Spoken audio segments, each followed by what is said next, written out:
As you can probably guess, I'm currently in Cleveland. Ironically, today, I'm going to be telling you all about my trip to France.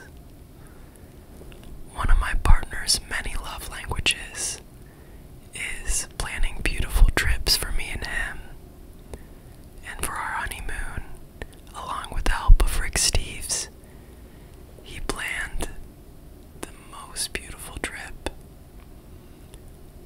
I am someone who is very obsessed with French culture, and 1 to 3 hours a day, I usually am studying French, reading books, listening to podcasts, watching Drag Race France. So, this was a very cathartic and beautiful experience for me, and I'm very excited to share it with you. So sit back, relax, and enjoy. The travel writer Rick Steves wanted us to go to more places than we had time for, but we still managed to fit in over half of his suggested itinerary. Also, throughout this video, I will be pronouncing any French word or city with a thick French accent. This is because Loire is way more fun to say than Loire. We went to Giverny, Honfleur, Bayeux, the D-Day beaches at Normandy, Mont St-Michel, the Loire Valley, Provence, Nice, and Monaco. We landed in Paris and headed straight for Giverny. Claude Monet designed this place when he had enough money to own land. And what land it was. It truly is the Walt Disney World of flowers. There were so many beautiful moments where we would see the flowers blowing in the wind. This is my partner Alec, who was very tired from the flight. This is me in my flower camouflage. I don't know if you can see me. I'm just so blended in. This is the only flower that I remember. It's a poppy, and I remember that because it looks like it's about to pop. If there are any botanists listening, please let me know what these flowers are, because I know nothing and I would love to know. This is where Monet lived and often painted. Inside are several prints of paintings that were created at Giverny. This backsplash though, hashtag backsplash goals. Beef carpaccio. Next, we visited the port city of Honfleur. Many cute cafes and restaurants line the harbor. This is where we learned that cobblestone and rolling suitcases do not go well together. The side streets were very picturesque, or as the French would say, picturesque. The rain really made the cobblestone sparkle and shine. At night, the port would light up with a yellow glow. This is what breakfast looked like at every single place that we stayed. What a wonderful country. It was a cute little city where we drank out of our cute little cups and watched as the boats would sail off into the distance. Next, we traveled to the historic city of Bayeux. We stayed for a day in this charming, ivy-covered hotel. The Loire River runs through much of the city and is most famous for housing the tapestry of Bayeux, which we took a tour of while we were there. This famous work of art and history spans over 70 meters long and tells the story of two rival heirs to the British throne in their conquest for power. This is Notre-Dame de Bayeux, or Our Lady of Bayeux. In France, many churches are named Notre-Dame, not just the one in Paris with Quasimodo and Esmeralda and the gargoyles. So, this night, I got really sick, and Alec had to carry on without me. It was the night of Fête de la Musique. This is a traditional celebration of music that goes on all throughout cities in France during this day. For the next part of the trip, we drove to many different cities where the D-Day invasion occurred during World War II. So unfortunately for me, I was in the fetal position in the back of the car for most of this, still very sick. But Alec did a great job capturing these cities without me. This is a German battery on Loire.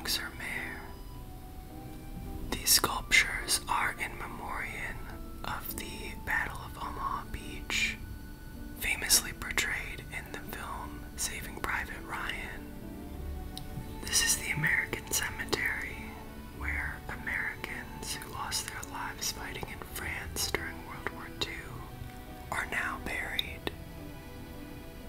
Jewish soldiers were marked with a Star of David tombstone, while Christian soldiers were marked with a cross tombstone.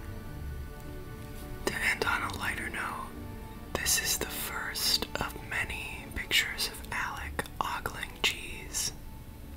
It is a bit of an obsession for him, and we love him for it. Next is the incredible Mont St-Michel.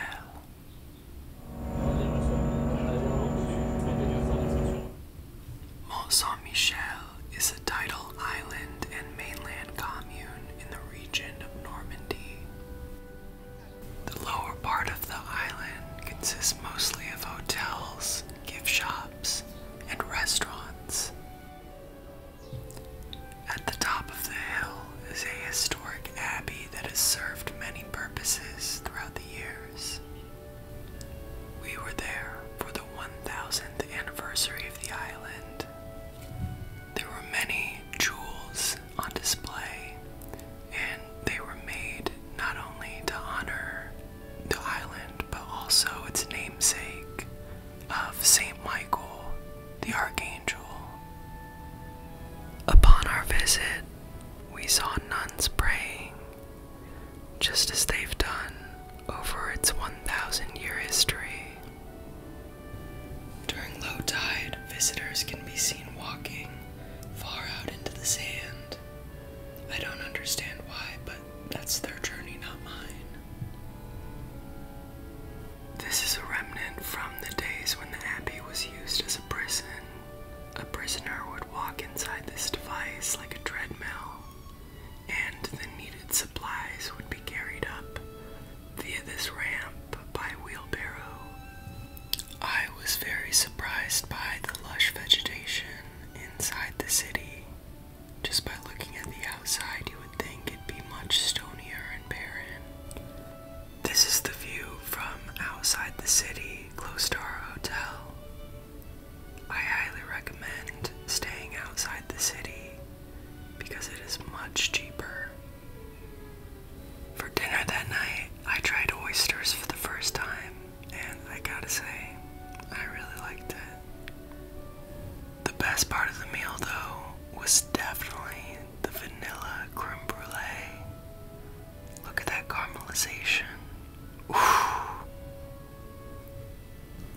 Next is the Loire Valley, or as I like to call it, the land of 1,000 chateaus. For this part of the trip, we really splurged and stayed at Chateau du Pré. It really was the life of luxury. We'd just sit by the pool and they'd come bring us champagne. We still had to pay for it, but it was worth it. The first chateau on our list was Chateau de Chambord, which was used primarily by the royals, very infrequently as a hunting lodge. The most luxurious architectural enhancements came under the reign of King Louis XIV, the Sun King. The second chateau on our list is Chateau de Chenonceau, and the drama behind this one is really, really good. King Henry II originally gave it to his mistress, Diane de Poitiers.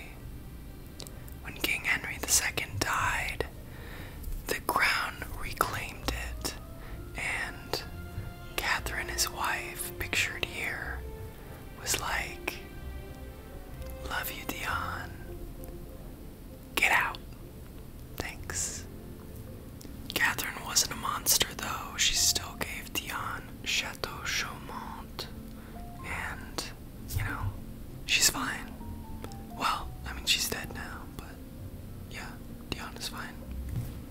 The third and final chateau on our list was Chateau de Villandry. This chateau is known primarily for its gorgeous flowers, and more specifically, its impeccably manicured gardens. It truly looked like something out of Alice in Wonderland. Again, I know nothing about flowers. I believe these are roses. There was definitely lavender. It smelled amazing. I hope you all go. The last important picture that I need to talk about is this gigantic plate of cheese. You can imagine Alex's face upon seeing this. He was very happy. Next, we hopped on a train to Provence.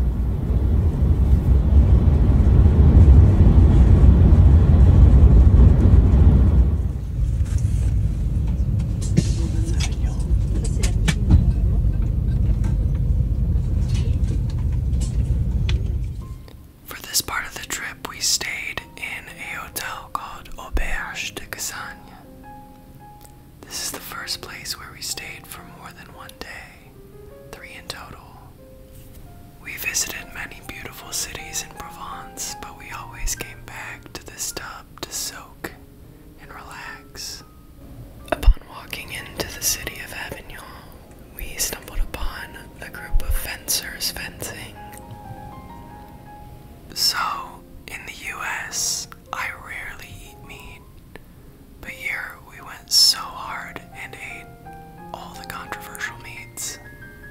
We had octopus, we had veal, we had foie gras, we had duck. That being said, any way you slice it, meat's gonna be controversial. It's not humane, so at least this was fresh and mostly local, so don't come for me. Thanks. This is Le Palais des Papes. Pope Clement V refused to move to Rome and instead moved his papacy to Avignon. Between 1309 and 1376, a total of 7 popes resided in Avignon.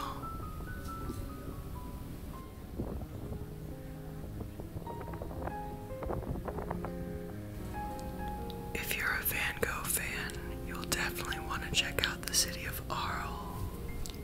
Throughout the city, you can find several easels with paintings by Van Gogh. These mark the spot where he got the inspiration to paint each piece. The city has a very complicated history with Van Gogh.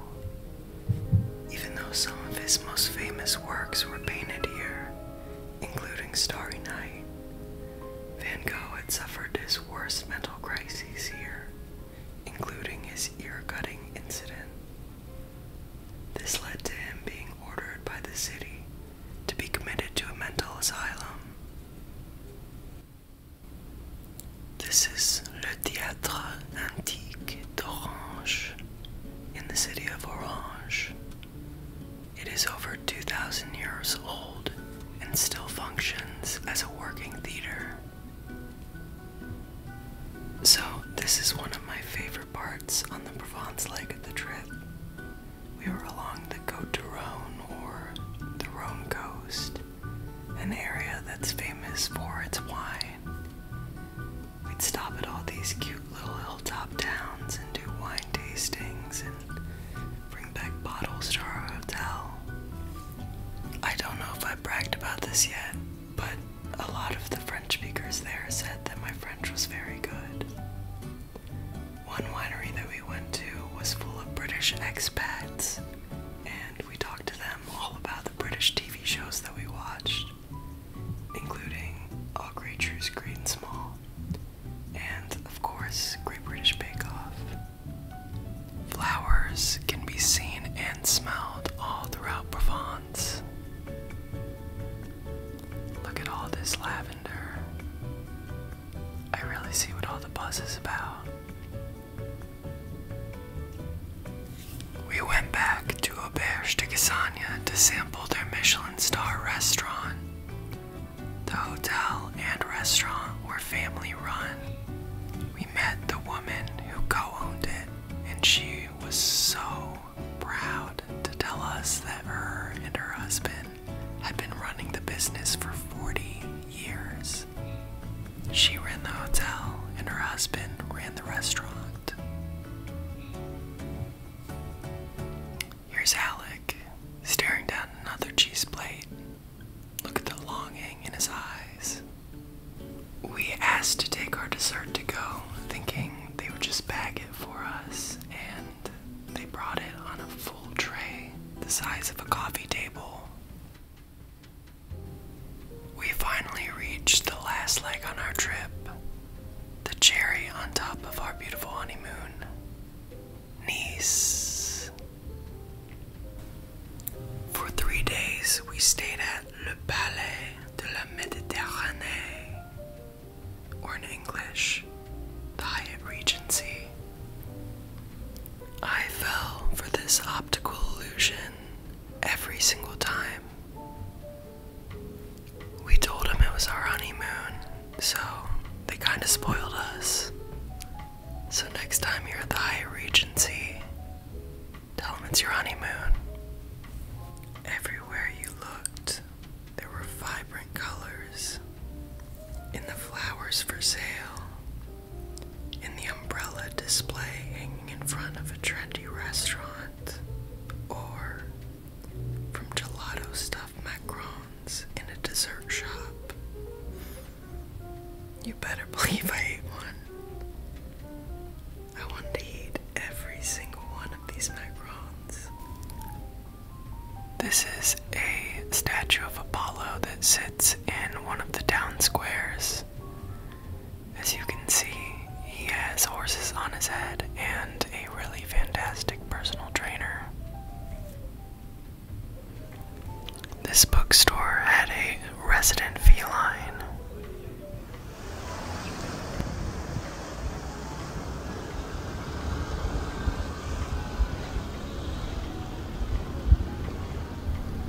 We decided to do something very touristy and had a tour boat take us all over the rich area and tell us who lived in which gigantic expensive house.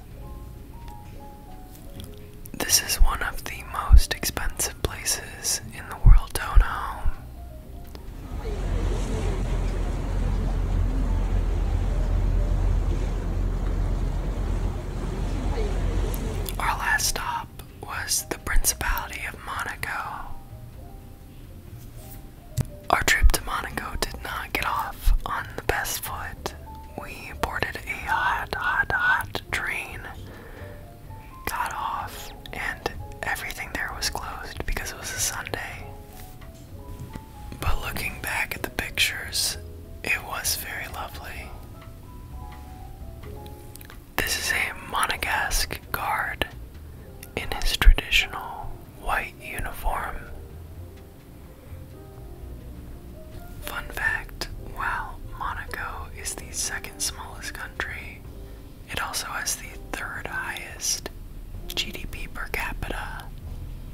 so they got money. The famous American actress Grace Kelly was made Princess of Monaco after marrying Prince Rainier. She was married and buried in the St. Nicholas Cathedral of Monaco. This is her tombstone, marked with a Latin inscription. We stopped by the Casino of Monte Carlo, but we only briefly went in. It was very expensive to play even a single hand, so we took a look and kept our money and left. There was a garden right by Monte Carlo with all these gorgeous works of art. I really enjoyed walking through there and seeing the beautiful, gigantic trees and modern architecture of the city. After that, we went right back to Nice for our final dinner. So bittersweet. This was tuna and croquettes, and then for our drink, we had Saint Germain spritzes. For my entree, I had a squid ink pasta with sea bass and roe on top. And then for dessert, I had a deconstructed key lime pie. No better send-off.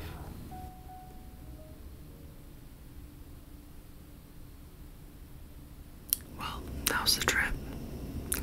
I hope that you enjoyed hearing all about my travel experiences, and I hope that you get to experience these beautiful places for yourself.